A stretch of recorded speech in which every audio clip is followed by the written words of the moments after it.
ఫిబ్రవరి మాసాన్ని దేవుడు నీ విలువను పెంచే మాసముగా దేవుడు నిర్ణయించాడు, నియమించాడు. హల్లెలూయా.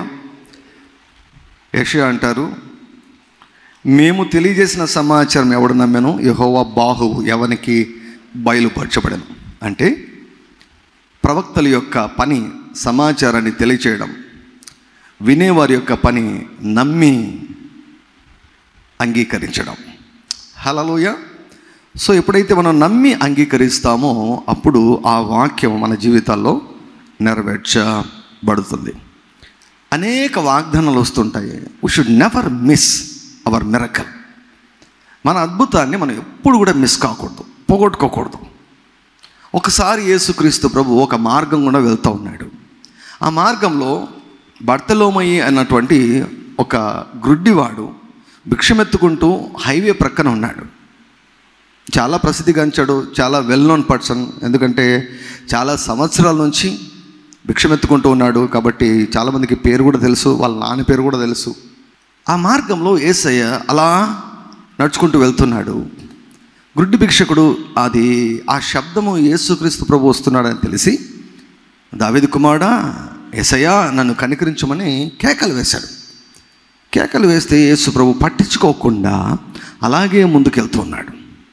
అలాగే ముందుకెళ్తూ ఉంటే ఇంకా కేకలు వేస్తుంటే ఆయన చుట్టూ ఉన్నటువంటి శిష్యులు అన్నారు, బోధకుడు నీ గురించి పట్టించుకోవడం లేదు, నిన్ను లక్ష్య పెట్టడం లేదు, కనుక నోరు మూసుకొని ఉండు, నీ పని నువ్వు చేసుకో, అడుక్కో అని యేసు ప్రభు శిష్యులు చెప్పారు.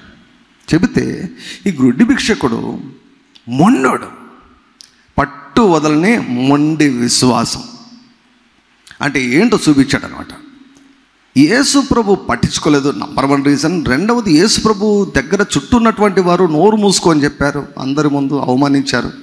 కానీ గ్రుడ్డి భిక్షకుడు ఏం చేశాడంటే ఇంకా సౌండ్ పెంచాడు. అంటే ఒకటి డిసైడ్ అయిపోయాడు. ఏం డిసైడ్ అయిపోయాడు?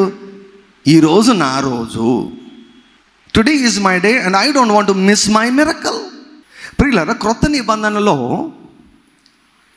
Faith is the major issue. విశ్వాసము లేక అవిశ్వాసం అన్నటువంటిది అత్యంత కీలకమైనది. ఎంత కీలకమైనదో నేను చెప్తాను. Just for example, you have some sickness. నీకు అనారోగ్యం ఉందనుకో, లేకపోతే నీకు ఏదైనా ఆర్థికపరమైన సమస్య ఉందనుకో, అనారోగ్యం కానీ ఆర్థికపరమైన సమస్య ఉందనుకున్నా. ఇప్పుడు నేను ఒకటి అడుగుతాను. ఏమని అడుగుతానంటే, దేవుడు నీ సమస్యను తీర్చగలడా అంటే ప్రతి ఒక్కరు ఏం చెప్తారు? అవును తీర్చగలడు అని అంటారు. అవును తీర్చగలడు అని అంటారు. మంచిదే, ఇది ప్రతి ఒక్కరు జవాబు చెప్తారు. రెండవ ప్రశ్న ఏమిటంటే, దేవుడు నీ యొక్క అవసరతను, నీకు కావలసిన స్వస్థతను, నీకు కావలసిన డబ్బును ఈరోజే సహాయం చేయగలడా అని అడుగుతూనే మన జవాబు ఏంటి? ఈరోజు, రేపు నమ్ముతాం, ఈ నెలాఖరికి కొంచెం పర్వాలేదు, ఈ సంవత్సరం అంటే ఏదో అంతే. కానీ ఈరోజు అంటే నమ్మగలరా? ఈరోజే, ఈ సమయం, ఈ గంటనే నమ్మగలమా? చూసారా మన ఫెయిత్లో ఎక్కడ ఉన్నామో చూసారా? యేసుక్రీస్తు ప్రభు ఈరోజు వచ్చి మైక్ తీసుకొని, I want to heal you, I want to give you money, I want to cancel your debts. నీ అప్పులు కొట్టేయాలనుకుంటున్నా, లేక నీ రోగం నేను బాగు చేయాలనుకుంటున్నాను, ఈరోజే చేయాలనుకున్నా, నమ్మగలవా అంటే నువ్వు నమ్మే స్థితిలో ఉన్నావా? గ్రుడ్డి భిక్షకుడు డిసైడ్ అయిపోయాడు, ఈరోజు నా రోజు, ఈ రోజును నేను మిస్ కాకూడదు.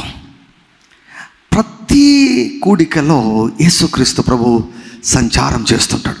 ఇద్దరుంటే చాలు, నేను అక్కడ ఉంటాను. మనం ఇంతమంది ఉన్నాం, ఆయన ఉన్నాడు. ఆయన ఇంటికి వచ్చి, ఆయన సన్నిధికి వచ్చి మార్చబడకుండా పోకూడదు. ఏదైనా సరే పొందుకొని ఇక్కడి నుంచి వెళ్ళాలి. ఈ గంట సేపు వేస్ట్ కాకూడదు. ఈ గంట సేపులో ఏదో ఒకటి పొందుకొని వెళ్ళాలి, అంచేత తాకబడి వెళ్ళాలి, మార్చబడి వెళ్ళాలి. సో ఆ తపన, ఆ హంగర్, ఆ ఆశ, ఆ ఆకలి, ఆ తృష్ణ మనం కలిగి ఉన్నప్పుడు దేవుడు అద్భుతాలు చేస్తాడు. గ్రుడ్డి భిక్షకుడు అన్నాడు, నా అద్భుతాన్ని ఆపేదానికి మీరెవరయ్యా అని చెప్పి కేకలు వేస్తే యేసయ్య ఆగిపోయాడు. ఆగిపోయి రమ్మని పిలిచాడు. ఎప్పుడైతే యేసయ్య రమ్మని పిలిచాడో మనోడు డిసైడ్ అయిపోయింది నా it's over, my problem is solved అనుకున్నాడు. బట్టను విసిరేశాడు, ఆ బొచ్చను విసిరేశాడు, ఆ పాత్రను విసిరేశాడు. ఆ పాత్రతో చెప్పాడు, ఇంక నీ అవసరం నాకు ఉండదు, బట్ట అవసరం నాకు, బట్ట వేసుకొని అందరు డబ్బులు వేస్తుంటే చిల్లర ఏరుకుంటాడు అనమాట. బట్ట అవసరం ఉండదు, పాత్ర అవసరం ఉండదని విసిరేసి యేసయ్య దగ్గరికి వచ్చాడు. అంత కేకలేస్తున్నావు అన్నాడు Yesayya. Why are you crying loudly, ఎందుకు గట్టిగా కేకలేస్తున్నావు అన్నాడు. అంటే ప్రభువా నాకు చూపు కావాలి అన్నాడు. చూపు కావాలా? ఎన్ని సంవత్సరం ఉంది? దశాబ్దాల నుంచి చూపు లేదయ్యా నాకు. దశాబ్దాల నుంచి నేను చాలా ఫేమస్ బెగ్గర్నయ్యా, ఇక్కడ అందరు తెలుసు, తరతరాలకు తెలుసు నా గురించి. దశాబ్దాల నుంచి నా కళ్ళు మూయబడ్డాయి, గుడ్డివతనం. నేను నీకు చూపు ఇవ్వగలనని నీవు నమ్ముచున్నావా అన్నాడు. ఒకటే ప్రశ్న, నేను నీకు చూపు ఇవ్వగలని నీవు నమ్ముచున్నావా అంటే వెంటనే గుడ్డి భిక్షుడు అన్నాడు, నమ్ముచున్నాను అన్నాడు. వెంటనే యేసేమన్నాడు, నీ నమ్మిక చొప్పున నీకు కలుగును గాక అన్నాడు. ఆ క్షణములోనే క్రొత్త కళ్ళు సృష్టించబడ్డాయి. ఒకే క్షణంలో క్రొత్త కనుగుడ్లు సృష్టించబడ్డాయి. దేన్ని బట్టి? విశ్వాసాన్ని బట్టి. విశ్వాసాన్ని మనం నేర్చుకుంటే ఏమండి, 10 సంవత్సరాల నుంచి పరిష్కారం కాని సమస్య ఒకే క్షణంలో పరిష్కారం అవుతుంది. 10 సంవత్సరాల నుంచి ఉన్నటువంటి ఆర్థికపరమైనటువంటి దుస్థితి ఒకే రోజులో మారిపోతుంది. పాట పాడాం కదా, దేవునికి సమస్తము సాధ్యం. ఒక దేశం యొక్క ఆర్థిక పరిస్థితిని 24 గంటల్లో యేసుక్రీస్తు ప్రభు మార్చేశాడు. 24 గంటలలో మార్చివేశాడు. ఒక దేశం యొక్క ఆర్థిక పరిస్థితిని 24 గంటలలో మార్చేశాడు. కొంతమంది జీవితాల్లో 24 తరాలైనా మారదు, 24 సంవత్సరాలైనా మారదు. But God is able to change the financial condition of a whole country in just 24 hours. 24 గంటల్లో దేశం యొక్క ఆర్థిక పరిస్థితిని అంతా మార్చివేశాడు. Then why? మన జీవితాల్లో మనం ఇంకా ఎందుకు ఇలా ఉన్నాం? ఎందుకు మనం ఇంకా ఆ ఆర్థికపరమైనటువంటి విషయాల్లో ఎందుకు ఇంకా బ్రేక్ త్రూను మనం పొందుకోలేకుండా ఉంటున్నాం? ఎందుకు మనం స్వాధీనం చేసుకోలేకుండా ఉంటున్నాం? పట్టు వదలని మొండి విశ్వాసం. బాప్తిసమిచ్చు యోహాను దినములు మొదలుకొని పరలోక రాజ్యం బలాత్కారుల చేత పట్టబడుచున్నది, బలాత్కారులు దానిని ఆక్రమించుకొనుచున్నారు. గుడ్డి ఒక బలాత్కారి. మనం గుడ్డివాడు మనం చూస్తాం, కానీ పరలోకం మాత్రం ఎంత గొప్పవాడిగా చూస్తుంది తెలుసా? అందుకే బైబిల్లో రాయించేశాడు. మనం గుడ్డి భిక్షకుడు అంటున్నాం. గుడ్డి భిక్షకుడు ఒక సీజన్ వరకే, తర్వాత కళ్ళు తెరవబడ్డాయి. He was no more blind Bartimaeus. Yesu ప్రభు పేరు మార్చేశాడు. Faith is the major issue. Unbelief is the major issue. నమ్మగలిగే స్థాయికి మనం రావాలి. That is very very important. అందుకే విశ్వాసం లేకుండా దేవునికి ఇష్టలై ఉండుట అసాధ్యము. సో ఈ పట్టు వదలని మొండి విశ్వాసంలో మనము ఆర్థికపరమైనటువంటి విషయాల్లో మనం చూస్తూ వచ్చాం. అప్పుల నుంచి దేవుడు విడిపించాలని కోరుకుంటున్నాడు. నిన్ను అప్పుల నుంచి కేవలం 24 గంటల్లోనే విడిపించగలడు. హల్లెలూయా. 24 గంటల్లో విడిపించగలడు. 24 hours. నమ్మగలవా? నమ్మలేకుండా ఉన్నాం. నమ్ముతాను అంటుంటాం కానీ ఫుల్ అవిశ్వాసం కూడుకొని ఉంటుంది, లోపల మొత్తం పేరుకొని పోయి ఉంటుంది పర్వతాల్లాగా. In 24 hours, God can change your financial condition. In just 24 hours, God can cancel your debt. నీ అప్పును సంపూర్ణముగా ఆయన తీసివేయగలడు, మాయం చేయగలడు. అభిషేకాన్ని ఎప్పుడు కూడా తక్కువ అంచనా వేయవద్దండి. దేవుని యొక్క శక్తిని ఎప్పుడు కూడా తక్కువ అంచనా వేయవద్దండి. దేవుని యొక్క శక్తికి ఎప్పుడు కూడా పరిమితులు పెట్టవద్దండి. ఇశ్రాయేలీలు పరిమితి పెట్టి దేవునికి కోపం తెప్పించారు. ఏమన్నారు తెలుసా ఇశ్రాయేలీలు? ఈ అరణ్యంలో దేవుడు మనకు మాంసం ఇయ్యగలడా? అంటే ఐగుప్తులో అయితే ఇవ్వగలడంట, ఊర్లో అయితే ఇవ్వగలడంట, అరణ్యంలో అయితే ఇవ్వలేడంట. అందుకే యేసు ప్రభు అరణ్యంలో ఏమండి దాదాపు 15,000 నుంచి 20,000 మందికి నాన్ వెజ్ పెట్టాడు, ఫిష్ పెట్టాడు, అరణ్యంలో మాంసం పెట్టాడు. అరణ్యంలో దేవునికి సమస్తము సాధ్యం. ఏది నీ మనసును ఏది తినివేస్తూ ఉంది, ఏది నీకు భారంగా ఉంది, ఏది నీకు కష్టంగా ఉంది, ఎట్లబ్బా దీని నుంచి ఎలా నేను బయటికి రావాలి అనుకుంటున్నావు, ఎంత ప్రయత్నం చేసినా కావడం లేదు అనుకుంటున్నావు. ప్రభు అంటున్నాడు, 1 day is enough. ఒక్క రోజులో నీ సమస్యనంతా కూడా నేను మాయం చేయగలను అంటున్నాడు దేవుడు. ఒక్కసారి భూమి తన చుట్టూ తను తిరిగితే చాలు, 24 hours నేను అద్భుతం చేయగలను అంటున్నాను. నమ్మే దమ్ము ఉందా, నమ్మే సామర్థ్యం ఉందా, నమ్మే శక్తి నీకుందా అని దేవుడు అడుగుతున్నాడు. నమ్మేవారు కావాలి ఆయనకి. నమ్ముట నీ వలన అయితే నమ్మువాడికి సమస్తము సాధ్యం. అంటే ఇంకేంటి, నీకు ఏం అడ్డు ఉంది, నీకేం అడ్డు ఉంది? సో అప్పుల నుంచి విడిపించాలని నేను కోరుకుంటున్నాడు. పేదరికం అన్న దాన్ని అస్సలు సహించడు దేవుడు. అనేకులకు అప్పిచ్చే స్థితిలోనే ఉండాలని ఆయన ఎంతగానో కోరుకుంటున్నాడు. ఈ క్రమంలో ప్రభు మనకు 100 పంట గురించి నేర్పిస్తూ వస్తున్నాడు. 100 పంట గురించి ఎప్పుడో ఒక ప్రసంగం ఏదో చేసినట్టున్నాను, బట్ ఇన్ని ప్రసంగాలు ఎప్పుడు చేయలేదు. లాస్ట్ వీకే ఆపేద్దాం అనుకున్నాను. ఇంకా 100 పంట ఈ వారం వచ్చేటట్లుంది, రేపు వారం కూడా వచ్చేటట్లుంది.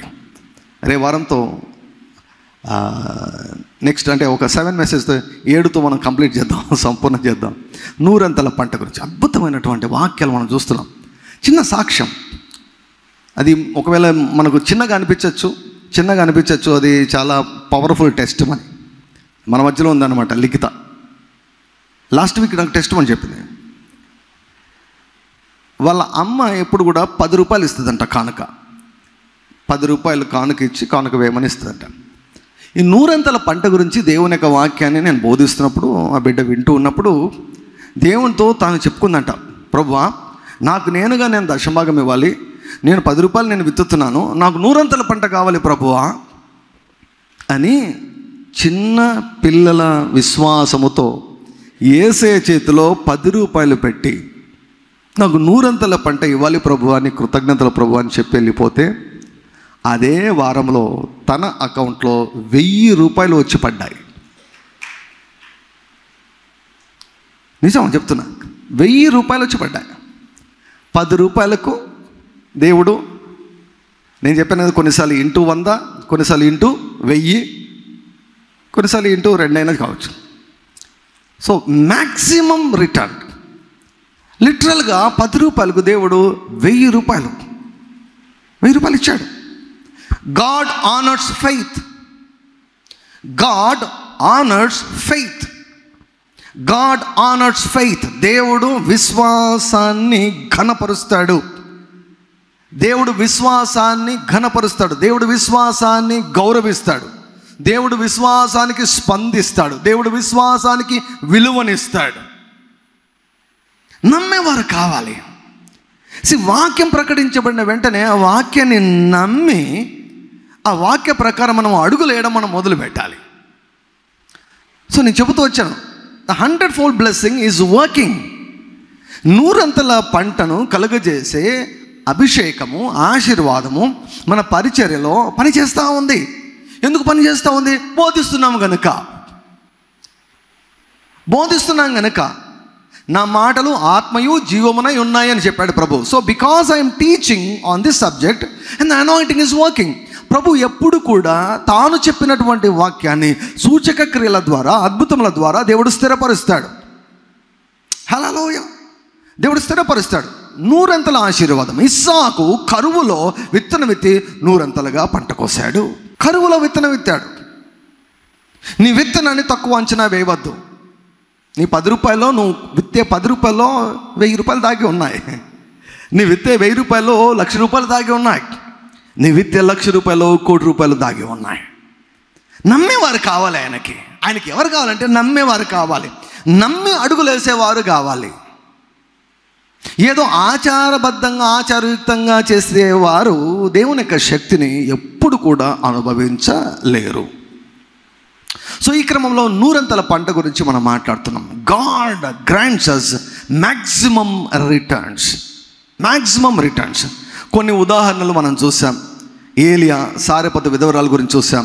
ఏమండి, ఒక చిన్న అప్పం ఇస్తే ఏమండి 2 సంవత్సరాల పంట కోసుకుందండి ఆమె. చిన్న అప్పము మొదటగా దైవజనునికి ఇచ్చింది. The heart is very important. The obedient heart is very important. ఎప్పటికైనా గుర్తుపెట్టుకోండి, పెళ్ళి అయినవారు, పెళ్ళి కానివారు, ఆల్రెడీ మీరు పెద్దలై మీ పిల్లలు పెద్దవారు అంటే మనం ఏం చేయలేము. ఏంటంటే మొక్కగా వంగనిది వంగదు, ముదురు కేసులు ఉంటాయి కొన్ని, మనం ఏం చేయలేం. Please teach your children discipline. మీ పిల్లలకు దయచేసి క్రమశిక్షణ నేర్పించండి. ఏంటి క్రమశిక్షణ అంటే, ఒక మాటలో చెప్పాలంటే, మీ పిల్లలకు ఏదైనా 2 సార్లు చెప్పాల్సిన అవసరం రాకూడదు. ఒకసారి చెబితే వెంటనే లోబడాలి. ఒకసారి మీరు చెప్పారు అంటే వెంటనే మీ కుమారుడు కానీ మీ కుమార్తె కానీ వెంటనే సబ్మిట్ కావాలి. లేదది ఇప్పుడు ఈ తరములో లేదది. మెడ వంచని జనాంగం అంటాడు దేవుడు. తిరుగుబాటు స్వభావం అను, డిమానిక్ నేచర్ అండి అది, రిబెలియస్ నేచర్. సో కాబట్టి ఈనాడు కుటుంబాలు స్థిరపడాలంటే, నెక్స్ట్ జనరేషన్ ఆరోగ్యకరంగా ఉండాలంటే, దేవుని యొక్క చేతిలో ఉపయోగపడే సాధనాలుగా ఉండాలంటే, వారి తర్వాత జనరేషన్ దీవించబడాలంటే, ఈ లోకం యొక్క ఇచ్చలతో కొట్టుకొని పోకుండా ఉండాలంటే తల్లిదండ్రులదే బాధ్యత. తల్లిదండ్రులు తమ పిల్లలను క్రమంగా పెంచాలి. ప్రేమ ఎప్పుడు ఉంటుందండి? పిల్లలు ఎంత పాడైపోయినా ప్రేమ ఉంటుంది. దానిలో నువ్వేం ఎక్కువ చూపించాల్సిన అవసరం ఏం లేదు. చెప్పినా చెప్పకుండా ప్రేమ ఉంటుంది. అది ఆల్రెడీ కడుపు తెంచుకొని పెట్టినటువంటి పిల్లలు కదా. కాబట్టి ప్రేమ ఎప్పటికీ ఉంటుంది, అది పోదు. కానీ లోటు ఏమిటో తెలుసా? లోటు ఏమిటంటే డిసిప్లిన్, క్రమం లేదు. గోమ ఎక్కువ చేస్తున్నారు ఈ కాలంలో. తల్లిదండ్రులు పిల్లలకు గోమ ఎక్కువ చేస్తున్నారు. ఏం కాదులే, భర్త ఏమండి పిల్లవాడిని కొడితే భార్య అడ్డం పడుతుంది, అడ్డం పడి వాళ్ళిద్దరు గొడవ పడతారనమాట. పిల్లలు రాజకీయాలు నేర్చుకుంటారనమాట. అమ్మ మీద నాన్నకు చాడీలు చెప్పడం, నాన్న మీద అమ్మకు చాడీలు చెప్పడం. వాళ్ళిద్దరికి ఏమండి జుట్టు పట్టించేసి మనోడు ఎంజాయ్ చేసుకుంటుంటాడు. No. Christian families should be a model to other families. క్రైస్తవ కుటుంబాలు ఇతర కుటుంబాలకు మాదిరిగా ఉండాలి. రెండోసారి చెప్పాల్సిన అవసరం రాకూడదు. ఏలియా పోషించబడ్డాడు. దేని బట్టి? దేవుడు చెప్పిన వెంటనే విన్నాడు. 2 సార్లు ఏలియాకు చెప్పాల్సిన అవసరం రాలేదు. సారెపతు విధవరాలికి 2 సార్లు చెప్పాల్సిన అవసరం రాలేదు. మొదట నాకు ఒక అప్పము చేసి అన్నాడు, వెంటనే లోబడింది. Immediate obedience. వీళ్ళు ఎక్కడ నేర్చుకుంటారు తెలుసా? మధ్యలో నేర్చుకోలేదు, చిన్నప్పటి నుంచి వాళ్ళ తల్లిదండ్రులు నేర్పించి ఉంటారు. నాకు కొంతమంది తెలుసు, కొంతమంది దైవజనులు, కొంతమంది దైవజనురాలు తెలుసు. వాళ్ళు చెప్పేది ఏంటంటే, నా ఫేవరెట్ ఎవరంటే మా నాన్న, నా ఫేవరెట్ ఎవరంటే మా అమ్మ. మమ్మల్ని ప్రేమించేదానికంటే మాకు క్రమం ఎక్కువ నేర్పించారు మా తల్లిదండ్రులు అంటారు. ఏ తల్లిదండ్రులు అయితే తమ పిల్లలకు ఫుల్ క్రమాన్ని ఎక్కువ నేర్పిస్తారో ఆ పిల్లలు సమాజంలో చాలా ఉన్నతమైన వ్యక్తులుగా ఎదుగుతారండి. అంత మాత్రమే కాదు, తల్లిదండ్రులకు లోబడ్డం అలవాటైనప్పుడు దేవుడు ఏదైనా వారికి చెప్తే సింపుల్గా వింటారండి, సింపుల్గా వింటారు. తండ్రి ప్రేమను ఎరుగనటువంటి వాడు దేవుని ప్రేమను అర్థం చేసుకోలేడు. చాలాసార్లు దేవుడు ఏదో అనుభవపూర్వకమైన జ్ఞానం ఇస్తే తప్ప, ప్రత్యక్షత ఇస్తే తప్ప అలవాటు చేసుకోలేడు. తండ్రి ప్రేమ ఎరుగనటువంటి వాడు దేవుణ్ణి తండ్రిగా ఎరగలేడు. Discipline is very important. Obedience is very, very important. Do you want to prosper? Obedience is the key. విధేయత చూపాలి. ఒకే ప్రసంగాన్ని 2 సార్లు చెప్పాల్సిన అవసరం రాకూడదు. ఒక్కసారికే వెంటనే ఓకే, ఇమ్మీడియట్గా obedience. We should be quick to obey. 2 సార్లు దేవునితో చెప్పించుకోకూడదు. ఇది కూడా 2 సార్లు ఎవరితో కూడా 2 సార్లు చెప్పించకూడదు. ఒక్కసారి చెప్పిన వెంటనే మనం మొదలైపోవాలి. అక్కడ అద్భుతం చూడండి. ఆమె ఏ కండిషన్లో ఉంది? ఇక ఆఖరి భోజనం చేసి చనిపోదామని అనుకున్నటువంటి కండిషన్లో ఉంది. ఆమెను వచ్చి ఏలి ఏమంటున్నది తెలుసా, మొదట నాకు పెట్టి అంటున్నాడు. ఎంత స్వార్థమో అని మనకు అనిపిస్తుంది. ఫర్ ఎగ్జాంపుల్ నేను అడిగాను అనుకోండి, మీ దగ్గర ఉన్నటువంటి పర్సు ఉన్న డబ్బంతా ఈరోజు ఏమండి కానుకపెట్టలో వేయండి అన్నాను అనుకోండి కదా, మీరు ఒకవేళ బయటికి అనకున్నా కూడా లోపల మనసులో ఏ అబ్బాయి నాకు ఇంత ఆశ ఉన్నట్లుండి ఇంత ఆశ పుట్టుకొని వచ్చిందని ఖచ్చితంగా ఇటువంటి ఆలోచనలు వస్తాయి. ఏలి ఏమన్నాడు, అయ్యా మేము ఈ ఆఖరి భోజనం తిని 4 చపాతీలు 2 చపాతీలు తిని మేము చచ్చిపోయేదానికి రెడీ అయిపోయామయ్యా, మేము మమ్మల్ని అడుగుతావేంది అంటే ఆయన ఏలి అన్నాడు, ఫస్ట్ నాకు ఇవ్వు, పెద్ద చపాతి ఏమొద్దు, చిన్నది చేసి ఇవ్వు, నాకు ఇవ్వు, ఫస్ట్ దైవజనుడు, ఫస్ట్ దేవుడు, ఫస్ట్ దేవుని యొక్క రాజ్యము, ఫస్ట్ దేవుని యొక్క రాజ్యము. Very very important. You need protection, you need spiritual protection. నీకు ఆత్మీయ భద్రత నీకు అవసరం. నిన్ను ఆత్మీయంగా ప్రార్థన ద్వారా తన అభిషేకం ద్వారా భద్రపరిచే ఆత్మీయ తండ్రి నీకు అవసరం. ప్రతి కుటుంబం కూడా, అందుకే దేవుని యొక్క చిత్తం ఏంటంటే ప్రతి కుటుంబం కూడా ఒక స్థానిక సంఘంలో భాగంగా ఉండాలనేది దేవుని యొక్క చిత్తం. కనుక ఆ స్థానిక సంఘ కాపరి ఆ యొక్క కుటుంబానికి భద్రతను ఇవ్వాలి అన్నటువంటిది దేవుని యొక్క ఉద్దేశమై ఉంటున్నది. I have protection. నాకు ఆత్మీయ తండ్రి ఉన్నాడు. ఆ ఆత్మీయ తండ్రి ప్రతిరోజు నా కోసం ప్రార్థన చేస్తాడు, ప్రతిరోజు నన్ను భద్రపరుస్తారు. కొన్నిసార్లు నా ఆత్మీయ తండ్రికి తనకు తాను అనిపించి నాకు తనే ఫోన్ చేసి మాట్లాడతాడు. భద్రత. ఎంతమంది భద్రత లేకుండా జీవిస్తున్నారో తెలుసా? ఎన్ని కుటుంబాలు భద్రత లేకుండా జీవిస్తున్నారో తెలుసా? ఏలియా లేకపోతే సారెపతు విధవరాలి పరిస్థితి ఏంటి? అందరూ చచ్చిపోయినట్లే ఆమె కూడా చచ్చిపోయి ఉండేది. అందరూ చనిపోయినట్లే ఆమె కూడా చనిపోయి ఉండేది. ఆమె పిల్లలు కూడా చనిపోయిండేవారు. ఆ కాలంలో కరువు ఎంత ఘోరంగా ఉన్నదో తెలుసా? ఎంత ఘోరంగా కరువు ఉన్నదంటే ఏమని, తల్లులు నవమాసాలు పెంచి కన్నటువంటి తల్లులు తమ పిల్లలను చంపుకొని కట్ చేసుకొని కూరగా వండుకొని తిన్నటువంటి భయంకరమైనటువంటి రోజులు అవి. ఎందుకు వారు అలా చనిపోయారంటే దేవుని పైన వారికి విశ్వాసం లేదు, దేవుని ప్రవక్త వారి జీవితాల్లో లేడు. అందుకే యేసుప్రభు అన్నాడు, ఇజ్రాయెల్లో అనేక మంది విధవరాలు ఉన్నారు, కానీ ఏలియా కేవలం సారేపతులోని విధవరాల దగ్గరికే పంపించబడ్డాడు.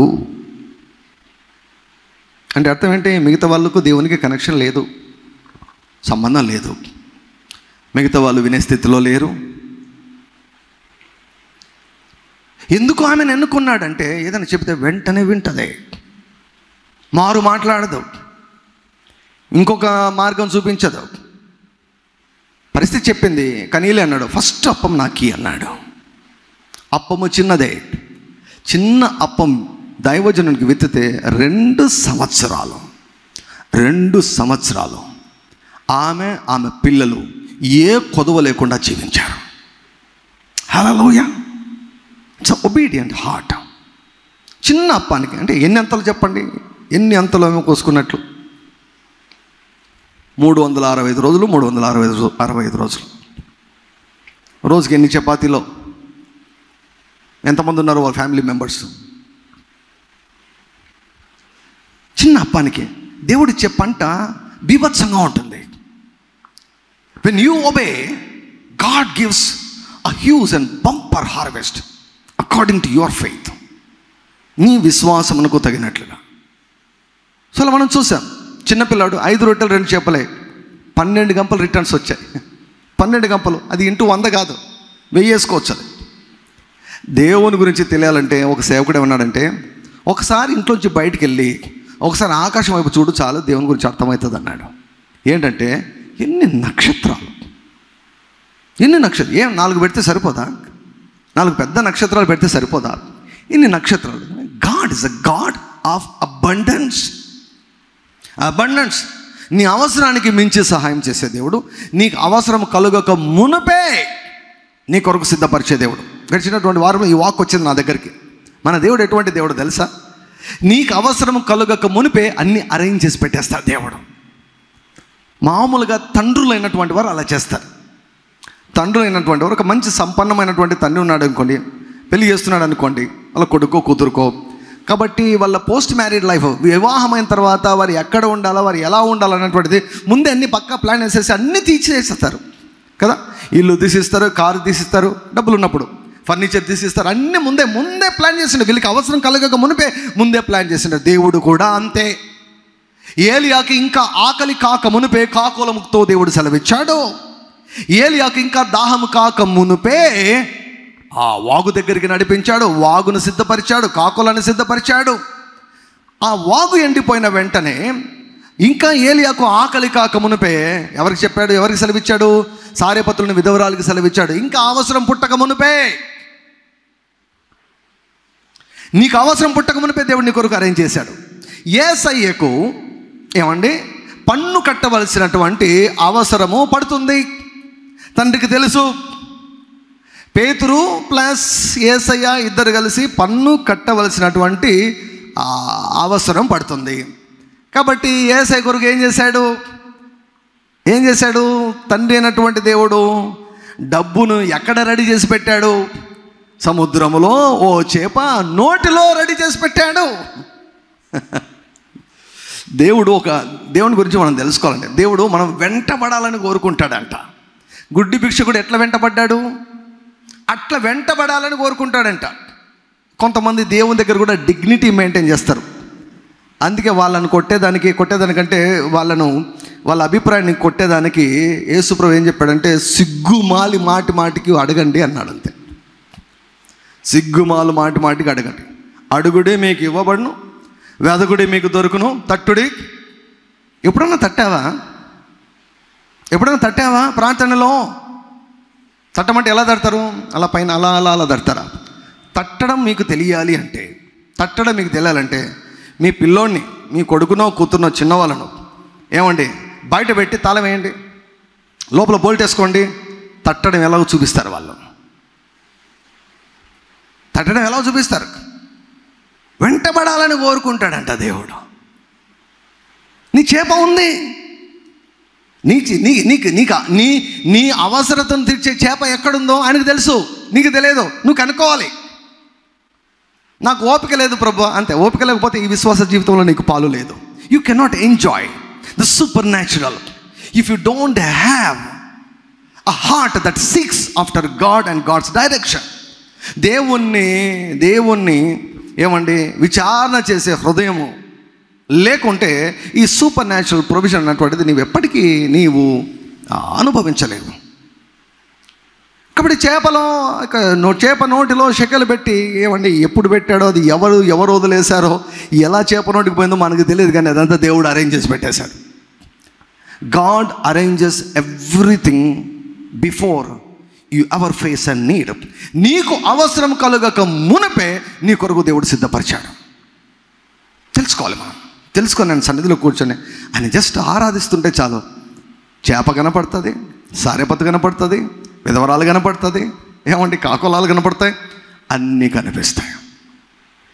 లోకంలో ఏలియాకి ఏం జరుగుతుందో ఎవరికి తెలియదు. రహస్యంగా దేవుడు వీరి యొక్క ప్రతి ఆకరణ తీరుస్తూ ఉన్నాడు. లోకానికి అర్థం కాలేదు, ఎలా బ్రతుకుతున్నారా వీళ్ళు? 2 సంవత్సరాలుగా వర్షాలు ఏం లేవు. వారికి సమృద్ధిగా నీరుంది, నూనె తక్కువ కాలేదంట, పిండి తక్కువ కాలేదంట, నీళ్లు తక్కువ కాలేదంట, కరువు లేదు వారికి. లోకానికంతా కరువు ఉంది, కానీ ఏలియాకు కరువు లేదు, సారెపతులోని విధవరాలకి కరువు లేదు. ఎందుకు కరువు లేదంటే వారు దేవునితో ఏమండి లివింగ్ రిలేషన్షిప్లో ఉన్నారు. వారు దేవుడు చెప్పిన మాటను గుర్తించగలిగారు. వారు దేవుడు చెప్పిన మాటకు వెంటనే లోబడ్డారు. ఏలియా దగ్గరకు వచ్చి దేవుడు చెప్పాడు, అయ్యా ఏలియా, సారెపతులోనికి వెళ్ళు, అక్కడ ఒక విధవరాలు ఉంది, ఆమె నిన్ను పోషిస్తుందంటే ఏలియా, ప్రభువా దేవా నైనా తండ్రి 120 కిలోమీటర్లు ఉందయ్యా దూరము, ఎక్కడ వెళ్ళాలి ప్రభా నడుచుకుంటా, అది కాకుండా దగ్గరలో 10 కిలోమీటర్లు ఉన్న ఏదైనా ఊరు చూపి ప్రభువా. మనమైతే ఇట్లాంటివన్నీ చేస్తూ ఉంటాం మనం. ఏలియా అలాంటి ఏం చేయలేదు. దేవుడు ఏది చెబితే అది. 100 కిలోమీటర్లు వెళ్ళమంటే 100 కిలోమీటర్లు వెళ్తా, ఇక్కడ ఉండమంటే ఇక్కడ ఉంటా, 3 రోజులు ఏం తినద్దంటే తినకుండా ఉంటా, 40 రోజులు ఏం తినద్దంటే తినకుండా. అట్లా ఆ స్టేజ్కి రావాలంటే మనం. We should come to that stage of obedience. విధేయతను చూపాలి. దేవుడు నీకు చెప్పినటువంటి మాటకు మనం విధేయతను మనం చూపించగలగాలి. విధేయతను మనం చూపించగలిగినప్పుడు ఆటోమేటిక్గా దేవుడు చెప్పింది ఖచ్చితంగా జరుగుతుంది. సో నూరంతల పంట గురించి యేసు ప్రభువు చెప్పాడు గనుక మన నూరంతల పంట కొరకు మనము ఎదురు చూడొచ్చు, మనము విశ్వసించవచ్చు. మత్తయి సువార్త 13వ అధ్యాయము ఆ దినమందు 1వ వచనం నుంచి, ఆ దినమందు యేసు ఇంట నుండి వెళ్ళి సముద్ర తీరంలో కూర్చుండెను.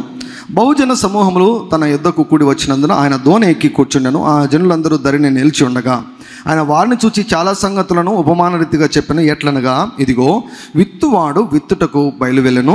వాడు విత్తుచుండగా కొన్ని విత్తనములు త్రోవ ప్రక్కన పడెను.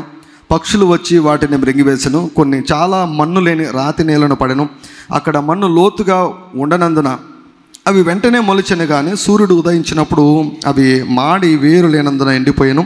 కొన్ని ముండ్ల పొదలలో పడెను. ముండ్ల పొదలు ఎదిగి వాటిని అణచివేసెను. కొన్ని మంచి నేలను పడి ఒకటి 100 అంతలుగాను, ఒకటి 60 అంతలుగాను, ఒకటి 30 అంతలుగాను ఫలించును. చెవులు గలవాడు వినుగాక అని చెప్పెను. దీనిని మామూలుగా విత్తువ అని ఉపమానం అంటారు. యేసు ప్రభు చెప్పినటువంటి మొట్టమొదటి ఉపమానం. యేసయ్య శిష్యులకు ఇది అర్థం కాలేదు. యేసయ్య శిష్యులకు ఇది అర్థం కాలేదు. అర్థం కాక, ప్రభు నువ్వు ఎందుకు ఉపమానం రీతిగా చెప్పా, మాకు ఏం అర్థం కాలేదు, మాకు ఏం అర్థం కాలేదు, ఏం ఎక్కలేదంటే వారికి ఒంటరిగా ఉన్నప్పుడు మొత్తం కూడా విశదీకరించి ప్రభువు చెబుతాడు. ప్రభు అన్న మాట ఏమిటంటే, అసలు ఇది అర్థం కాకపోతే మీకు ఉపమానాలన్నీ ఎట్లా అర్థమవుతాయి? ఈ ఉపమానము అర్థమవుతే మీకు జీవితం అన్నటువంటిది అర్థమవుతుంది. You will understand life. You will understand why your life is like this. నీ జీవితం ఇప్పుడు ఈ స్థితిలో ఎందుకుందో ఈ ఉపమానం అర్థమైతే నీకు అర్థమవుతుంది. నీ కుటుంబము ఈరోజు ఈ కండిషన్లో ఎందుకుందో ఈ ఉపమానం అర్థమైతే నీకు అర్థమవుతుంది. దీని గురించి ఈ ఉపమానాన్ని వివరిస్తూ ఒక చక్కటి పుస్తకాన్ని పరిశుద్ధాత్ముడు నా చేత రాయించాడు. 2016లో రాశాను. 2016లో రాశాను. మీకు అందుబాటులోనే కొన్ని పుస్తకాలు ఉన్నాయి. దయచేసి సర్వీస్ అయిపోయిన తర్వాత మీరు తీసుకోవాలని మనవి చేస్తున్నాను. ఒకవేళ తక్కువ అయితే నేను మళ్ళీ తెప్పిస్తాను, వచ్చే సండేకి అవైలబుల్ చేస్తాం. దయచేసి ఒక విషయం గుర్తుపెట్టుకోండి, పుస్తకాలు జీవితాలను మారుస్తాయి. పుస్తకాలు జీవితాలను మారుస్తాయి. పుస్తకాలు జీవితాలను మారుస్తాయి. కొన్ని పుస్తకాలను దేవుడు నా ద్వారా రాయించాడు. పరిశుద్ధాత్మ బాప్తిస్మం, విత్తుట కోయిట, నీ భవిష్యత్తును సృష్టించుకో, 1000 స్తుతులు, కెనితేగన్ గారు రాసినటువంటి విమోచన, దాన్ని ట్రాన్స్లేట్ చేశాం. సో ఈ మధ్యలో కొత్తగా మరి గాస్పెల్కి ఉపయోగపడే నీవు అత్యంత అమూల్యమైనటువంటి వ్యక్తి. మధ్యాహ్నమే ఒక చిన్న సాక్ష్యం, ఒక సిస్టర్ నాకు ఫోన్ చేసి చెబుతున్నారు, సార్ నేను వేరే నా ప్రక్కన ఒక అమ్మాయి ఉంది, ఒక ముస్లిం అమ్మాయి ఉంది, నా వెనకల ఒక ఆవిడ ఉంది వెనకల. సో అమ్మాయికి 2 మాటలు నేను చెప్పి పుస్తకం ఇద్దానని నా బ్యాగ్లో నుంచి ఇట్లా పుస్తకం తీశాను. ఎప్పుడైతే నీవు అత్యంత అమూల్యమైన వ్యక్తి అనే పుస్తకము నా వెనక ఉన్న వ్యక్తి చూసిందో ఆమెలో ఉన్నటువంటి దయ్యము మేనిఫెస్ట్ అయ్యి గిలగిల గిలగిల గిల కేకలేసి కొట్టుకుంటూ ఉందంట. చర్చిలో కాదు ఇది. This is not in the church, బయట. ఆమె ఎవరో తెలియదు. పుస్తకం చూస్తూనే ఆ లోపల ఉన్నటువంటి దయ్యం తట్టుకోలేకుండా పోతుంది. So God has anointed the books. పుస్తకాలు జీవితాలను మారుస్తాయి. ఇప్పుడు పౌలు గారిని ఆ యొక్క శరీరాన్ని తాకినటువంటి హ్యాండ్ కర్చీఫ్స్, ఆ రుమాలు తీసుకొని వ్యాధిగ్రస్తుల మీద పెడితే దయ్యాలు వెళ్ళిపోయాట. సో పుస్తకాల్లో దేవుడు అభిషేకాన్ని ఉంచాడు. దయచేసి మీకు అలవాటు లేకుంటే 2024 సంవత్సరంలో పుస్తకాలు చదివే మంచి అలవాటు మీరు అలవర్చుకోండి. ఎప్పుడు కూడా ఏదో ఒక పుస్తకం మీరు చదువుతున్నారు. మీకు ఒక విషయం తెలుసా, ఈ ప్రపంచంలో కుబేర్లు అన్నటువంటి వారు, కుబేరులు బిలియనర్స్, కోటీశ్వర్లు కాదు, బిలియనర్ అంటే 100 కోట్ల పైన ఆస్తి ఉన్నటువంటి వారిని బిలియనర్ అంటాం. కుబేర్లు వారికి ఉన్నటువంటి కామన్ అలవాటు ఏమిటో తెలుసా? వారికి ఉన్నటువంటి సాధారణ అలవాటు అంటే ఎవరిని ముట్టుకున్న వారికి అలవాటు ఏంటో తెలుసా? పుస్తకాలు చదువుతారంట. ప్రతి వారం ఏదో ఒక పుస్తకం చదువుతూనే ఉంటారంట. పుస్తకాలు చదువుతుంటారంట. నిజంగా క్రైస్తవులకు ఉన్నటువంటి ఒక ఘోరమైనటువంటి అలవాటు ఏంటంటే, వారు ఏవి చదవాలో అవి చదవరు. న్యూస్ పేపర్లు చదవమంటే చదువుతారు, లోక వార్తల గురించి ఏం చదవమంటే చదువుతారు, కానీ మంచి పుస్తకాలు చదవండి. మంచి పుస్తకాలు మీ కొరకు అందుబాటులో ఉన్నాయి. అవి జీవితాలను మార్చినాయి, మీ జీవితాలను కూడా మార్చివేస్తాయి.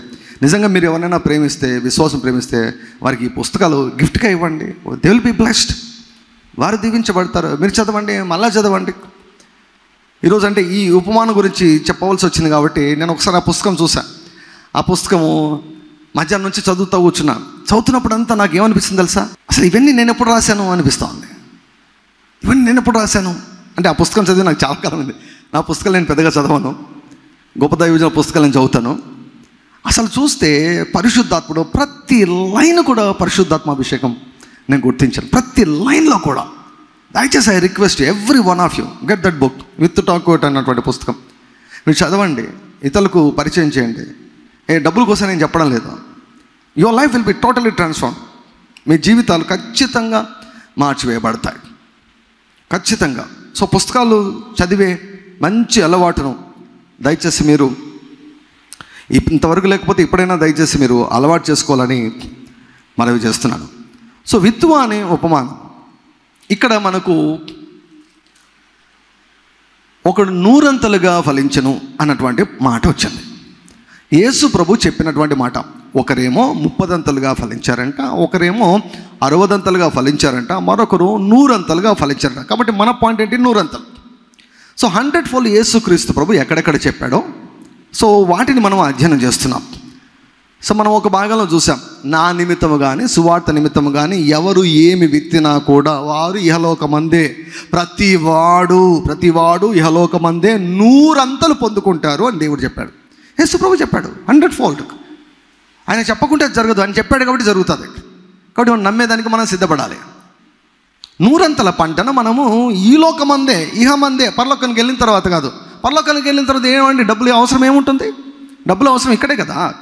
బట్టలు కావాలన్నా డబ్బులు కావాలి, వాచ్ కావాలన్నా డబ్బులు కావాలి, సేవ చేయాలన్నా డబ్బులు కావాలి, చర్చికి రావాలన్నా డబ్బులు కావాలి, పెళ్లి చేయాలన్నా డబ్బు కావాలి, పెళ్లి చేసుకోవాలన్నా డబ్బు కావాలి, ప్రతిదానికి డబ్బులు కావాలి. డబ్బులు లేకపోతే ఈ లోకంలో జీవితమే ఉండదు. సో కాబట్టి దేవుడు ఏమంటున్నాడు అంటే ఇహలోకమందే నేను 100 రెట్లు ఇస్తాను అని దేవుడు వాగ్దానం చేస్తున్నాడు. రాజకీయ నాయకుడుగా దేవుడు, నమ్మదగినటువంటి దేవుడు, ఆయనకున్నటువంటి బిరుదు నమ్మదగినటువంటి దేవుడు. కొన్ని వేల సంవత్సరాలుగా పరిశుద్ధులు ఆయనను పరీక్షించి, ఆయనను శోధించి ఆయనకు బిరుదు ఇచ్చేశారు. ఆయన ఎంతైనా నమ్మదగినటువంటి దేవుడు అని. ఇప్పుడు నీవు నేనేం పరీక్ష చేయాల్సిన అవసరం లేదు, ఏం పరీక్షించాల్సిన అవసరం లేదు. పరీక్షించే పని అయిపోయిందనమాట. ఇప్పుడు అప్లై చేసేసుకోవడమే, మనం అన్వయించుకోవడమే ఇప్పుడు. సో కనుక యేసయ్య అన్నాడు కొందరు 100 ఫలించారు. సో ఈ క్రమంలో మత్తయి సువార్తలో, మార్కు సువార్తలో, లూకా సువార్తలో 3 సువార్తల్లో ఈ యొక్క భాగము దేవుడు వ్రాయించాడంటే మనం కనీసం అంటే ఒక 300 సార్లను చదవాలి. ఇది బైబిల్ ద్వారా జీవితాలు మారిపోతాయండి. ఈనాడు ఒక మంచి ఉద్యోగం పొందుకునే దానికి మనుషులు ఏమైనా ఎంత కష్టపడతారు, ఎంత కష్టపడి చదువుతారు. సంవత్సరాలు కష్టపడి చదువుతారు, సంవత్సరాలు. మరి ఈ బైబిల్ చదివితే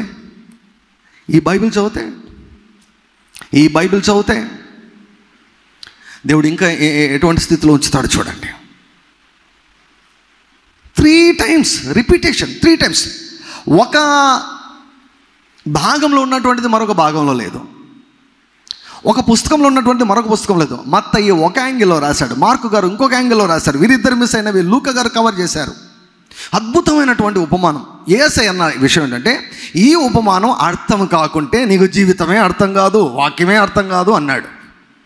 సో కనుక ఈ ఉపమానాన్ని మనం అర్థం చేసుకుంటే మనకు జీవితం అర్థమవుతుంది. మన జీవితంలో యేసయ్య చెప్పినటువంటి ఫలవంతమైనటువంటి జీవితం మనము అనుభవించగలము. 100 పంట అనుభవించాలంటే ఈ ఉపమానం అర్థం కావాలి మనకు. సో ఈ ఉపమానంలో మనం చూస్తే విత్తువాడు విత్తుటకు బయలువెళ్ళాడంట. విత్తుతూ ఉంటే కొన్ని విత్తనాలు ఏమండి త్రోవ ప్రక్కన పడ్డాయంట. తర్వాత కొన్ని విత్తనాలు రాతి నేలను పడ్డాయంట, కొన్ని విత్తనాలు ముండ్ల పొదలలో పడ్డాయంట, కొన్ని విత్తనాలు మంచి నేలను పడ్డాయంట. 4 రకాల నేలలు ఉన్నాయి. 4 రకాల నేలలు. ఒకటి త్రోవ ప్రక్కన, రెండవది రాతి నేల, మూడవది ముండ్ల పొద, 4వది మంచి నేల. ఈ 4 నేలలు 4 రకాల మనసులు, 4 రకాల మనసులు, 4 రకాల మనుషులు, 4 రకాల మనుషులు. మొదటి రకం మనుషులు ఎవరంటే త్రోవ ప్రక్కన, వే సైడ్ అంటారు ఇంగ్లీష్లో. ఇంకా చెప్పాలంటే ఫుట్పాత్. ఎవరినైనా తిట్టే వాడంత వాడు ఫుట్పాత్ గాడు అంటారు. అంటే ఏంటి, బయట దానిలో రోడ్డు పక్కన ఉండి ఏమైనా చిన్న చిన్న చిల్లరవి అమ్ముకునేవాడు అని అర్థం అనమాట. ఫుట్పాత్ క్రిస్టియన్స్ అంటారు. రాతి నేల లాంటి మనస్సును, త్రోవ ప్రక్కన లాంటి మనస్సును కలిగినటువంటి వారు ఒక గుంపు, రాతి నేల లాంటి మనస్సు కలిగినటువంటి వారు మరొక గుంపు, ముండ్ల పొద లాంటి మనస్సు కలిగినటువంటి వారు మరొక గుంపు, మంచి మనస్సు కలిగినటువంటి వారు మరొక గుంపు. ఇవి ఏంటి డిఫరెన్స్? సో విత్తనాలేమో 4 చోట్ల పడ్డాయి. త్రోవ పక్కన పడ్డవి ఫలించలేదు, రాతి నేలన పడ్డవి ఫలించలేదు, ముండ్ల పొదల్లో పడ్డవి ఫలించలేదు, మంచి నేలలో పడ్డవి కొన్ని 30, కొన్ని 60, కొన్ని 100 అయ్యాయి. త్రోవ పక్కన పడిన దానిలో 30, 10 ఏం లేదు, అసలు ఫలించలేదు. రాతి నేలలో ఫలించలేదు, ముళ్ళ పొదలో ఫలించలేదు, మంచి నేలలోనే ఫలించింది. Why many Christians are not experiencing the kingdom of God in their life? వారి జీవితాల్లో దేవుని యొక్క దీవెన ఎందుకు అనుభవించలేకుండా పోతున్నారు? త్రోవ ప్రక్కన విత్తనాలు పడ్డాయంట, పక్షులు వచ్చి వాటిని మృంగి వేశాయంట. రాతి నేలన పడ్డాయంట, అదేంటి, మన్ను లేని రాతి నేలన పడ్డాయంట. అక్కడ మన్ను లోతుగా ఉండనందున అవి వెంటనే మొలిచిన కానీ సూర్యుడు ఉదయించినప్పుడు అవి మాడి వేరు లేనందున ఎండిపోయాను. కొన్ని ముండ్ల పొదలలో పడిన ముండ్ల పొదలు ఎదిగి వాటిని అణచివేసెను. సో ఇది అర్థం కాకుంటే వీరు యేసు ప్రభును, ప్రభు మాకు చెప్పాయా వీటిని వివరించంటే అప్పుడు ప్రభు చెబుతాడు. 18వ వచనం చూడండి. విత్తువాని గూర్చిన ఉపమాన భావం వినుడి. ఎవడైనానో రాజ్యమును గూర్చిన వాక్యం వినియు గ్రహింపకి ఉండగా దుష్టుడు వచ్చి వాని హృదయంలో విత్తబడిన దానిని ఎత్తుకొని పోవును. త్రోవ పక్కన విత్తబడిన వాడు వీడే. రాతి నేలను విత్తబడిన వాడు వాక్యం విని వెంటనే సంతోషముతో దాన్ని అంగీకరించువాడు. అయితే అతనిలో వేరు లేనందున అతడు కొంతకాలం నిలుచును కానీ వాక్యం నిమిత్తము శ్రమ అయినను హింస అయినను కలగగానే అభ్యంతరపడును. ముండ్ల పొదలలో విత్తబడిన వాడు వాక్యం వినువాడే కానీ ఐహిక విచారమును ధనమోహమును ఆ వాక్యం అణచివేయను గనుక వాడు నిష్ఫలుడవును. మంచి నెలను విత్తబడిన వాడు వాక్యం విని గ్రహించువాడు, అట్టివారు సఫలులై ఒకడు 100 ఒకడు 60 ఒకడు 30 ఫలించును అనెను. ప్రభు ఇక్కడ చక్కగా వివరిస్తున్నాడు. సో నెక్స్ట్ సెషన్లో ఇంకా డీటెయిల్గా నేను చెప్తాను. త్రోవ ప్రక్కన విత్తబడినటువంటి వారు ఎవరంటే వారు వింటారు, గ్రహించరు. వాక్యం వింటారు, గ్రహించరు. ఎప్పుడైతే వాక్యము నీవు గ్రహించవో, అంటే గ్రహిస్తేనే నీ బుర్రలోకి ఎక్కుతుంది అనమాట. తలకెక్కలేదంటాం కదా మనం. తలకి ఎప్పుడైతే ఎక్కుతుందో సాతాను ఆ వాక్యాన్ని దొంగిలించలేడు. తల లోపలికి పోలేదనుకోండి, బయట ఉంటుంది వాక్యం, ఎత్తుకొని పోతాడు వాడు, మృంగి వేస్తాడు వాడు. పక్షులు ఎవరికి సూచన అంటే అపవాదికి సూచన. సో వాక్యం విన్న తర్వాత నువ్వు గ్రహించుకుంటే ఆ వాక్యాన్ని అపవాది దొంగిలించాడు అని అర్థం. ఇప్పుడు 100 పంట గురించి చెబుతున్నాను. 100 పంట అన్నటువంటిది కాన్సెప్ట్. ఇప్పుడు 100 పంట అంటే దేవుని నామములో సువార్త కొరకు మనం ఏమి విత్తినా కూడా దేవుడు 100 పంటని ఇస్తానని వాగ్దానం చేశాడు. ఈ వాక్యాన్ని మనం అందరం కూడా వింటూ ఉన్నాం. మనం గ్రహించకుండా ఉంటే అపవాది ఆ వాక్యాన్ని ఎత్తుకొని పోతాడు. సో నువ్వు గ్రహించలేదనుకో, నీ ఆ వాక్యాన్ని ఏం పట్టించుకోవు. నువ్వు you will not pay any attention to that word again and again. 5 కాదు కదా, 7 కాదు కదా, 30 ప్రసంగాలు చెప్పినా కూడా నువ్వు కేర్ చేయవన్నమాట, నువ్వు పట్టించుకోవు అన్నమాట. You don't care about this subject. ఎందుకో తెలుసా? You did not understand. నీకు అర్థం కాలేదు, నువ్వు గ్రహించలేదు కనుక. నువ్వు గ్రహించకుంటే అపవాది దానిని ఎత్తుకొని పోతాడు. నువ్వు గ్రహించావంటే వాడు ఎత్తుకొని పోలేడు. త్రోవ ప్రక్కన విత్తబడిన వారు ఎవరంటే వాక్యాన్ని అర్థము చేసుకొనలేనటువంటి వారు. ఇదొక కేటగిరీ. అందుకే ఎప్పుడు కూడా ప్రభువా నీ వాక్యాన్ని అర్థం చేసుకునే కృప దయచేయ్యా, నా మనసును తెరవయ్యా, నా మనసును తెరవయ్యా అని ప్రార్థనాపూర్వకంగా విధేయతతో మనం ఉంటే యేసు ప్రభు మన యొక్క మనోనేత్రాలు తెరుస్తాడు. కీర్తనకాడు అన్నాడు కదా, నీ ధర్మశాస్త్ర గ్రంథంలో ఉన్నటువంటి ఆశ్చర్యకరమైన సంగతులను చూసినట్లుగా నా మనోనేత్రములను తెరవజేయండి. ఈ కళ్ళ కంటే లోపలి కళ్ళు షార్ప్గా పనిచేస్తుండాలండి మనకు. ఈ కళ్ళ కంటే లోపల కళ్ళు చాలా షార్ప్గా పనిచేస్తూ ఉండాలి. అవి బూయబడితే చాలా కష్టం, బహుత్ కష్టం అవుతాయి, చాలా కష్టం. ఈ లోకంలో ఈ అంచె దినాల్లో జీవించడం వల్ల కాదు.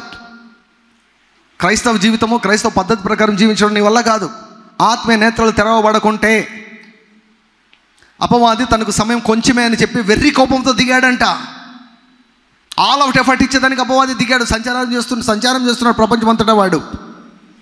కాబట్టి if you are not sharp spiritually, you cannot prosper, you will not rule and reign in this life. త్రోవ ప్రక్కన విత్తబడినటువంటి వారు ఎవరంటే వింటారు, వేరు గ్రహించరు.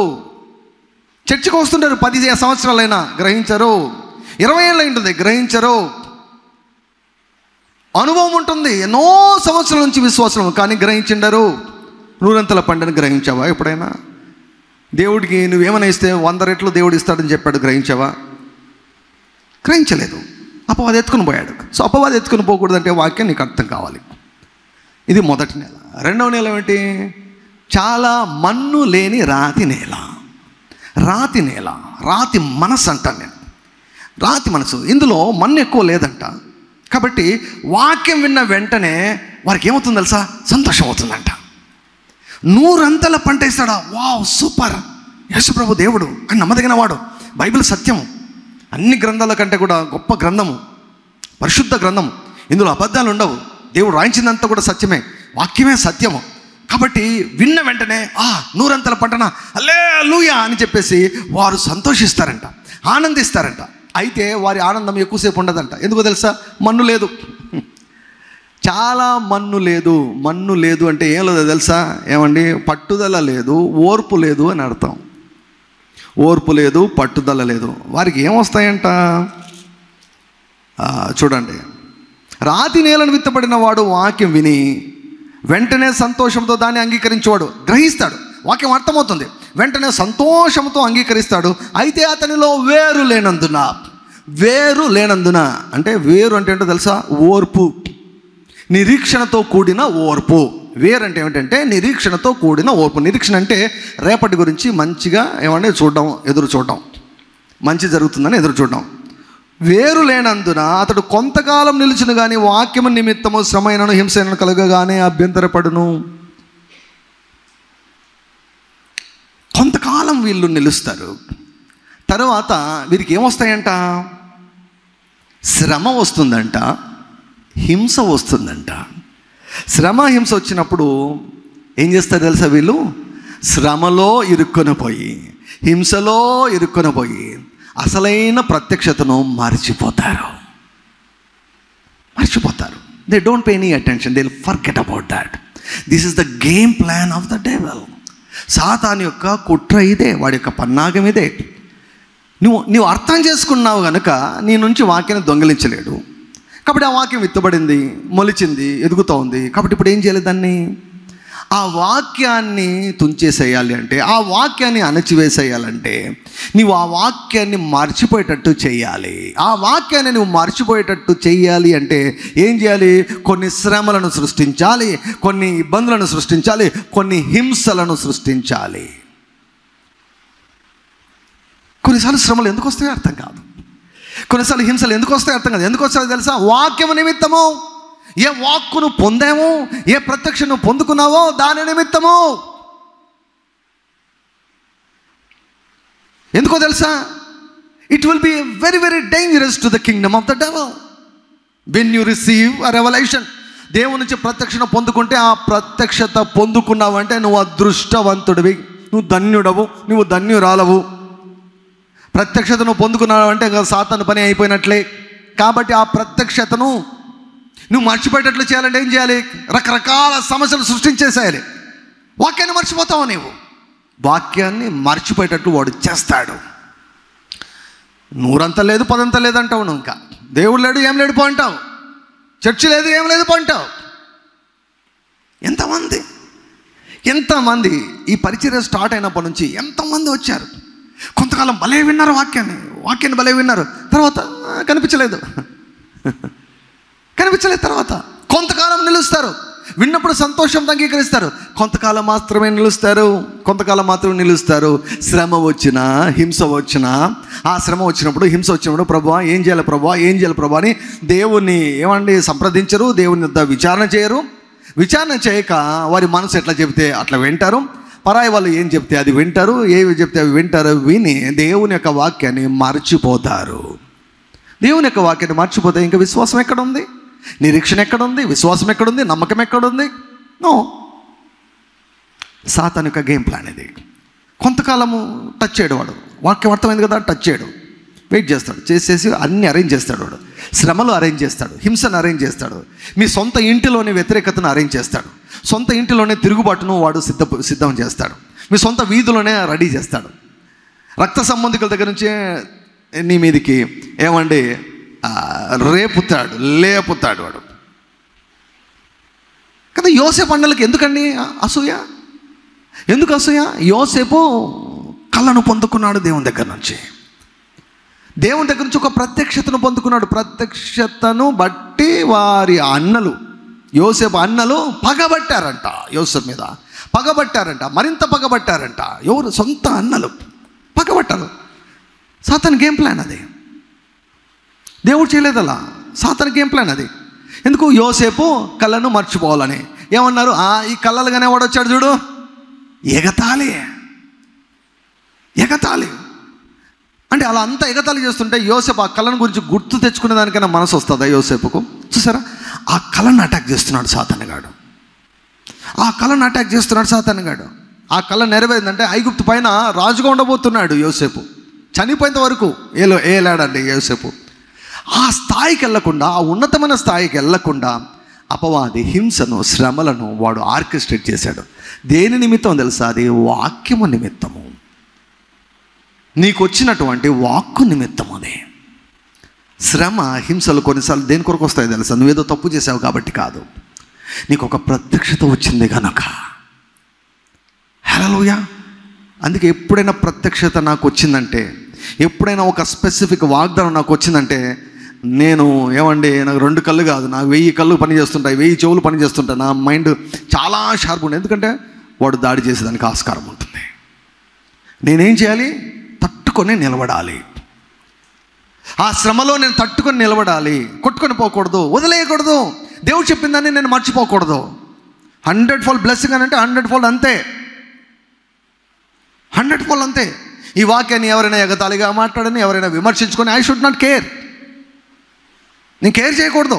దేవుడు నాకు చెప్పింది చెప్పుకుంటూ వెళ్ళిపోవాలి, అంతే, చెప్పుకుంటూ వెళ్ళిపోవాలి. కాబట్టి నీవు దేవుడు నీకు ఇచ్చినటువంటి మాట పైన దృష్టి ఉంచకుండా చేసేందుకు సాతాను నీకు శ్రమలు ఇస్తాడు, హింసలను ఇస్తాడు. అప్పుడు శ్రమలు, ఈ హింసలు నిన్ను వాక్యాన్ని మర్చిపోయేటట్లు చేయకూడదు. ఆ అనుమతిని శ్రమలకు, హింసలకు నీవు ఇవ్వకూడదు. 3వది, ముండ్ల పొదల్లో విత్తబడిన వాడు వాక్యం వినువాడే కానీ ఐక విచారములు, ధన మోసమును ఆ వాక్యమును అణచివేను గనుక వాడు నిష్ఫలవును. ముండ్ల పొద, కొంచెం నేల ఉంది, విత్తనం విత్తబడితే మొలుస్తుంది, ఎదుగుతుంది. కానీ ముళ్ళ పొదలోనే ముళ్ళు ఉన్నాయి కదా, ముళ్ళు అణిచివేస్తాయంట. ఏంటి ముళ్ళు అంటే?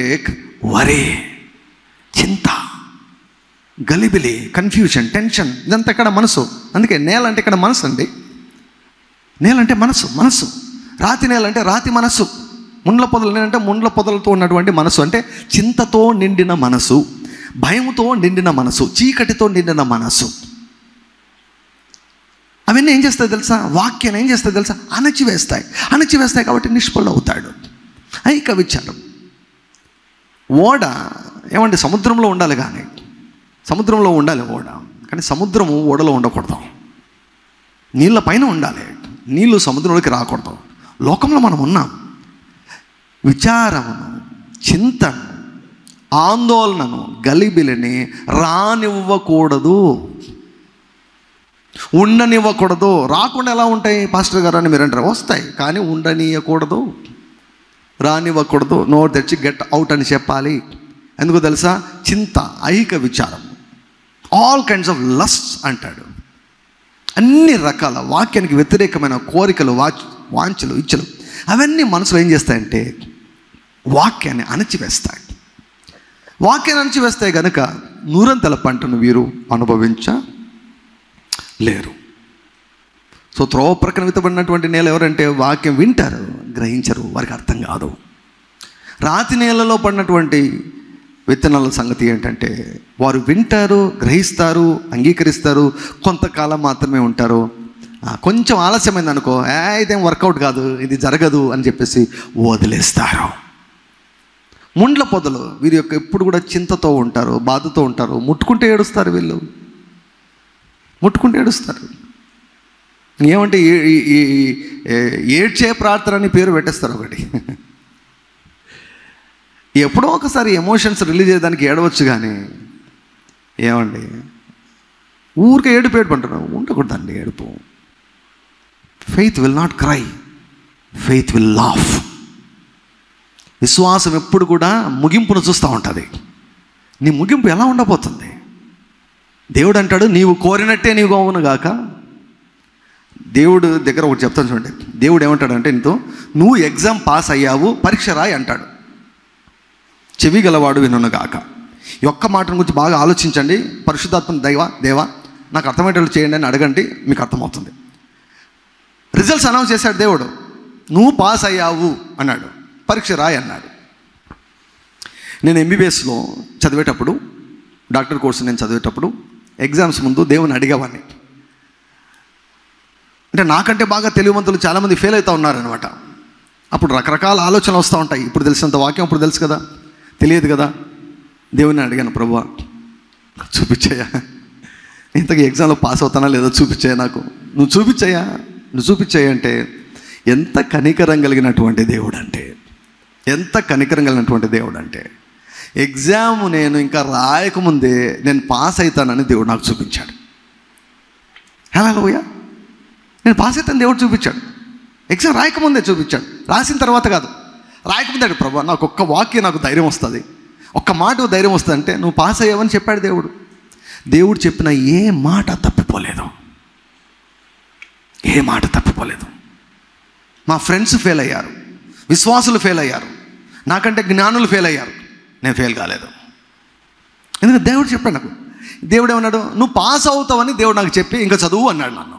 నిజంగా జరిగిందండి ఇది. ఐఎమ్ నాట్ లయింగ్, నేను అబద్ధం చెప్పడం లేదు, నిజంగా జరిగింది అది. నువ్వు పాస్ అవుతావు అని దేవుడు నాకు చెప్పి ఇప్పుడు చదువుకో, సిద్ధపడు, పరీక్ష రాయన్నాడు, బాగా రాయన్నాడు. ఇది కూడా అంతే. రిజల్ట్స్ అనౌన్స్ చేశాడండి దేవుడు. విశ్వాసం ఎప్పుడు కూడా రిజల్ట్స్ చూస్తుంది. రిజల్ట్ చూస్తే నువ్వు ఎట్లా ఏడుస్తావు? ఫలితాన్ని చూస్తే నువ్వు ఎట్లా ఏడుస్తావు? ఫలితాన్ని చూడగలిగినప్పుడు ఎలా నువ్వు చింతించగలుగుతావు? ఫలితాన్ని చూడడం లేదు అన్నప్పుడు there is no faith in it. Faith always sees the result. End పాయింట్ని చూస్తుంది విశ్వాసం. విశ్వాసానికి ఖచ్చితంగా తెలుసు ఏం జరుగుతుందో. అందుకే విశ్వసించువాడు కలవరపడడు, చెక్కు చెదరకుండా ఉంటాడు. పరిస్థితులన్నీ వ్యతిరేకంగా ఉన్నా కూడా నెమ్మదిగా ఉంటాడు విశ్వసించువాడు. విశ్వాసం ఎలా వస్తుంది? ఇప్పుడు వింటున్నారు కదా, వింటుంటే విశ్వాసం వస్తుంటుంది. That's it. It's very simple. లేకుంటే నో ప్రాబ్లం. వస్తుంది, వింటే వస్తుంది. కన్సిస్టెంట్గా వినాలి, ఆగిపోకూడదు. రాతి నేల లాంటి వాళ్ళు ఉండకూడదు. అంటే ఎంతమంది క్రిస్టియన్లు కనిపిస్తున్నారు చూడండి. వెంటనే నా లోపల ఒక స్కానింగ్ మిషన్ దేవుడు ఇన్స్టాల్ చేశాడు. ఇది ఫుట్పాత్, ఈ క్యాండిడేట్ ఫుట్పాత్ క్రిస్టియన్, ఈ క్యాండిడేట్ రాతి నేల క్రిస్టియన్, ఈ క్యాండిడేట్ ముళ్ళ పొదల క్రిస్టియన్, ఈ క్యాండిడేట్ మంచి నేల. 4 రకాలు. ఏ గుంపులో ఉన్నావు నీవు? ఏ గుంపులో ఉన్నావు? ఒక ఆయనైతే ఒకసారి నా దగ్గరికి వచ్చి చర్చికి వచ్చాడు. మా చర్చికి ఫస్ట్ టైం వచ్చాడు, కొన్ని సంవత్సరాల క్రితం జరిగింది. ఆయన వచ్చి ఆయన అన్నాడు, సార్ 3 ఏళ్ళ నుంచి నేను ఒక చర్చికి వెళ్తున్నాను, ఒక్క ముక్క అర్థం కాలేదు సార్ నాకు. ఒకటే ప్రసంగం విన్నా, మీరు చెప్పింది నాకు బాగా అర్థమైంది సార్ అన్నాడు. 3 ఏళ్ళు చర్చికి వెళ్తే ఒక ముక్క అర్థం కాలేదు. వాక్యాన్ని అర్థం చేసుకోకుంటే మనకు విశ్వాసం ఎక్కడొస్తుంది? ఈ కొనియాలో అంట అపోస్తలులు వాక్యాన్ని తేటగా బోధించారంట, కాబట్టి నమ్మారంట. నాకు అర్థమైంది కాబట్టి నేను ధైర్యంగా బోధించగలను. నాకే అర్థం కాకపోతే మీకేం అర్థమవుతుంది? నాకు దేవుని యొక్క వాక్యం పనిచేసిందంటే మీకు కూడా చేస్తుంది. నాకు అర్థమైందంటే మీకు కూడా అర్థమవుతుంది. ఈ 4 రకాల నేలల్లో మనం మంచి నేలగా ఉండాలని దేవుడు కోరుకుంటున్నాడు.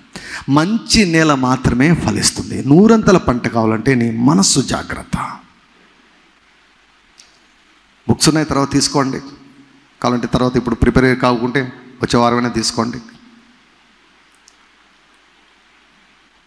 మంచి నేల పడినటువంటి వారు, విన్నటువంటి వారు, గ్రహించినటువంటి వారు, అంగీకరించినటువంటి వారు, అవలంబించినటువంటి వారు, శ్రమలకు తట్టుకొని నిలబడినటువంటి వారు, హింసలకు తట్టుకొని నిలబడినటువంటి వారు, ఎన్ని రకాల శోధనలు వచ్చినా, ఎన్ని రకాల శ్రమలు వచ్చినా దేవుడు చెప్పిన మాటను అట్లా గట్టిగా అంటి పెట్టుకొని కొనసాగినటువంటి వారు, వారు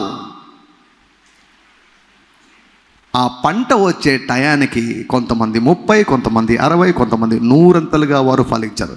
విత్తే సమయానికి, పంట కోసుకునే సమయానికి గ్యాప్ ఉంటుంది కదండి. ఆ గ్యాప్ జాగ్రత్తగా మనం చూసుకోవాలి. You need to protect your mind. You need to so. విత్తనాన్ని విత్తాలి, ఆ విత్తనం మొలవాలి, ఎదగాలి, వృద్ధి చెందాలి, ఫలించాలి, అప్పుడు కోసుకోవాలి. డబ్బు కూడా విత్తనం అనే దేవుని యొక్క వాక్యం సెలవిస్తూ ఉంది. Money is also a seed. Money is also seed. కొరింథీయులకు రాయబడిన 2వ పత్రిక 9వ అధ్యాయంలో పౌలు గారు రాస్తాడు, కొంచెముగా విత్తువాడు కొంచెముగా పంట కోస్తాడు, సమృద్ధిగా విత్తువాడు సమృద్ధిగా పంట కోస్తాడు. నీకు వచ్చే పంట దేని మీద ఆధారపడి ఉంటుందంటే నీవు విత్తే దాని మీద ఆధారపడి ఉంటుంది. కానుకలు ఇవ్వడం అన్నటువంటిది ఆచారబద్ధంగా ఎప్పుడూ చేయకూడదు. ప్రిపరేషన్తో చేయాలి, విశ్వాసంతో చేయాలి, విధేయతతో చేయాలి, నిరీక్షణతో చేయాలి. మనం we need to sow seed in the kingdom of God by faith. విశ్వాసంతో మనం చేసినప్పుడు దేవుడు ఆ విశ్వాసానికి దేవుడు 100 పంటను దేవుడు దయచేస్తాడు. హల్లెలూయా. సో మంచి నేలగా మీ మనసు మారునుగాక, మంచి నేలగా మారునుగాక. మంచి నెలలో పడాలి ఈ విత్తనాలు, మంచి నెలలో పడాలి. మంచి మనసులో పడితే ఈ విత్తనాలకు ఖచ్చితంగా మీరు ఫలితాలను మీరు పొందుకుంటారు. 100 పంటను మీరు ఖచ్చితంగా కోసుకొని తీరుతారు. హల్లెలూయా. త్రో పక్కన ఉన్నటువంటి ఆ యొక్క నేలలాగా ఉండకూడదు, రాతి నేలలాగా మనం ఉండకూడదు, ముండ్ల పొదల నేలలాగా ఉండకూడదు, కానీ మంచి నేలగా మనం ఉండాలి. అందుకే దేవుని యొక్క వాక్యము అందరికీ ప్రకటిస్తాం. కొద్దిమంది మాత్రమే ఆ వాక్యము వారి జీవితంలో మాత్రమే ఆ వాక్యం ఫలిస్తుంది. చాలామందిలో ఫలించదు. ఏంటంటే కారణం ఇది. అందుకే జీవితం అర్థం కావాలంటే, నీ జీవితం ఎందుకు ఈ స్థితిలో ఉందో అర్థం కావాలంటే ఈ ఉపమానము నీకు అర్థం కావాలి. దేవుడి యొక్క మాటలు మన వెనుకడిలో అత్యధికముగా ఫలింపచేయునుగాక.